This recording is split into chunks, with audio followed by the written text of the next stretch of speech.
Nagtatalago yung mga ano no dati. Panahon ng gera, parang kwarto-kwarto. Ano ba ako yan? Ano? Parang natatakot ako. Nakakatakot mo. May naririnig akong voices. Talaga? Kapag tinatapat ko sa mga ganito. Nakakabali dito. Nakakarinig ka ng mga voices like ayaw mo pala papasok.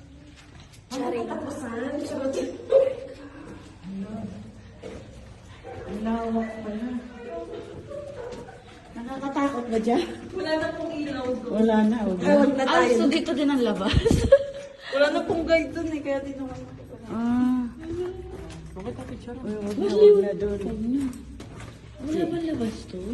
Hindi ko alam. Ba't parang wala silang disclaimer?